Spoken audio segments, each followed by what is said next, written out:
नन्हे साधु का जप। एक बार एक गांव में सूखा पड़ गया। सूखे की वजह से सारी फसलें खराब हो गईं। गांव के सारे तालाब और कुएं भी सूखने लगे। यह सब देखकर गांव के मुखिया ने सभी गांव वालों को एकत्रित किया और कहा, भाइयों, हमारे जिले में भयंकर सूखा पड़ा है। कुओं और तालाबों में कुछ ही दिन का पानी बचा है। ऐसे में अब अगर हमने कुछ नहीं किया तो सब मारे जाएंगे। यह सुनकर सभी गांव वाले आपस में विचार करने लगे कि क्या करें, लेकिन किसी को कोई उपाय नहीं मिल पा रहा था। मुखिया और गांव वालों ने मिलकर बात की। फिर मुखिया ने कहा, भाइयों, हमें लगता है कि यह को दैवीय आपदा है। इसके समाधान के लिए हम गुरु जी के आश्रम चलते हैं। आप तो जानते हैं, यहाँ से उत्तर दिशा की ओर जाने पर गुरु जी का आश्रम है। वहां जाकर उनसे ही कोई समाधान पूछते हैं। अगले दिन गांव के सभी लोग गुरुजी के आश्रम में पहुंच जाते हैं। वहां जाकर देखते हैं कि एक छोटी सी झील के किनारे बहुत से साधु बैठे तपस्या कर रहे हैं। पास ही कुछ साधु हवन कर रहे हैं। चारों ओर हरियाली ही हरियाली थी। गांव के मुखिया ने एक साधु से पूछा, साधु बाबा, गुरुजी कहाँ मिलेंगे? क्या काम है आपको? मुखिया ने अपने गांव की सारी परेशानी बता दी। यह सुनकर साधु ने कहा, आप लोग विश्राम करें, गुरुजी अभी ध्यान मुद्रा में हैं। कुछ देर बाद मैं उन्हें आपके आने की सूचना दूंगा।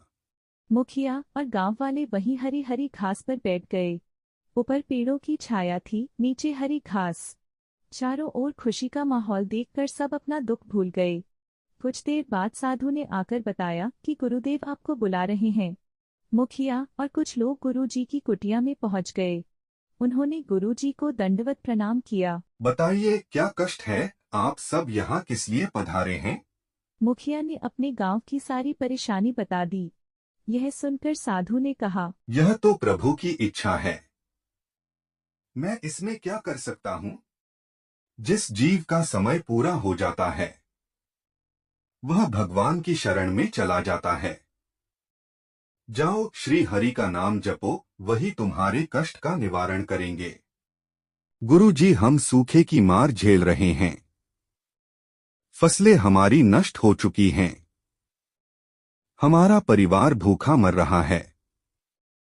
आप भगवान का नाम जपने की बात कर रहे हैं। ऐसे में भगवान का नाम कैसे जप सकते हैं? यह सुनकर गुरुजी हंसने लगे। अच्छा तो ठीक है, मैं तुम्हें अपने आश्रम के सबसे छोटे साधु, जिसकी उम्र 5 वर्ष है, उसे तुम्हारे साथ भेज देता हूँ। वह तुम सब की ओर से नाम जप करेगा, जिससे बारिश हो जाएगी। लेकिन मेरी एक शर्त है, उस बालक को कोई कष्ट नहीं होना चाहिए। वह वहां केवल 8 दिन रहेगा। आपको उसकी सेवा करनी होगी। अगर वो आपकी सेवा से प्रसन्न हो गया तो हरि भी प्रसन्न हो जाएंगे। गुरुजी ने उस 5 वर्ष के साधु को अपने पास बुलाया और उसके कान में कुछ कहा। वह बालक साधु हंसते हंसते गांव वालों के साथ चल दिया। गांव में जाकर उसने एक पीपल के पेड़ के नीचे अपना आसन जमा लिया और हरि नाम का जाप शुरू कर दिया। सभी गांव वाले उसके लिए तरह तरह के फल, मिठाइयाँ, दूध, दही लेकर उसके पास पहुंचने लगते हैं। कोई अपने घर से दरी, चादर लेकर पहुंचता है, लेकिन वह छोटा साधु केवल हरि का नाम जाप करता रहता है। गांव वाले उससे बहुत अनुनय विनय करते हैं, लेकिन वह किसी की नहीं सुनता। एक दिन बीत जाता है। अब मुखिया और गांव वालों को चिंता होने लगती है, क्योंकि उन्होंने उस बालक का ध्यान रखने के लिए कहा था और यह बालक न तो कुछ खा रहा था न पी रहा था। गांव में बातें बनने लगी। हर घर में यही बात होने लगी। औरतें आपस में बात करती, अरे, वो छोटा सा बालक तो केवल हरी हरी जपता रहता है, समझ नहीं आता क्या करें। इधर गांव के मुखिया और गांव वाले बार बार उसके पास जाते और बोलते, महाराज, हरी हरी बाद में जप लेना, पहले कुछ खा लो। पूरा गांव यही बातें बना रहा था। इसी तरह 7 दिन बीत जाते हैं। सभी गांव वाले बालक के समीप बैठकर रोने लगते हैं और प्रार्थना करने लगते हैं। महाराज, हमें बारिश नहीं चाहिए, लेकिन आपको कुछ हो गया तो हम गुरु जी को क्या मुंह दिखाएंगे? इसलिए हरी हरी छोड़कर कुछ खा लीजिए। पूरा गांव बैठकर यही प्रार्थना करने लगता है। हे प्रभु, हे श्रीहरि, इस बालक का उपवास पूरा करवा दीजिए। पूरी रात बैठने के बाद सुबह काले काले बादल उमड़ आए और कुछ ही देर में झमाझम बारिश होने लगी।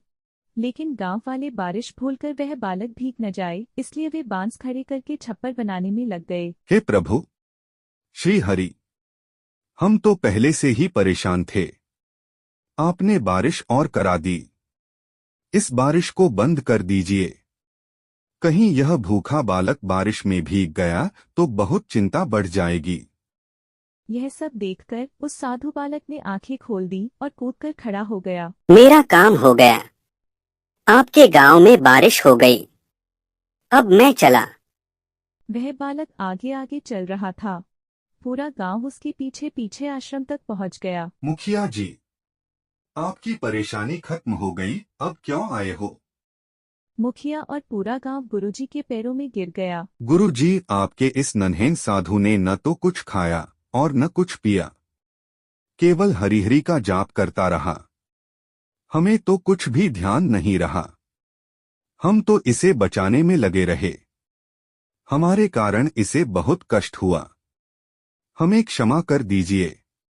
इस बालक को मैंने ही उपवास करने के लिए कहा था। यह तो कई महीने का उपवास रख सकता है।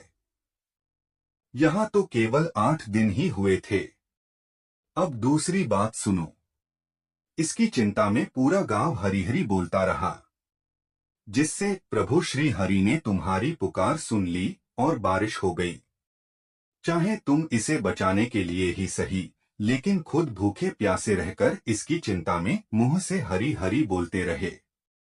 इससे तुम्हारे सारे पाप नष्ट हो गए। अब जाकर अपना जीवन सुख से जियो। गुरु जी, जो बात आप हमें समझाना चाह रहे थे कि हरि नाम का जाप करो, वो इस तरह से समझाई कि हमें बारिश भी बुरी लगने लगी। अब यह पूरा गांव श्री हरि का जाप करता रहेगा। जिस पेड़ के नीचे बैठकर हमारे नन्हे से साधु ने जप किया है, वहां श्री हरि का एक मंदिर बनाया जाएगा। गुरुजी से आशीर्वाद लेकर सभी गांव वाले वापस आकर श्री हरि का नाम जपते हुए जीवन बिताने लगे। शिक्षा, सच्ची आस्था, सेवा और निस्वार्थ प्रेम से भगवान की कृपा प्राप्त की जा सकती है।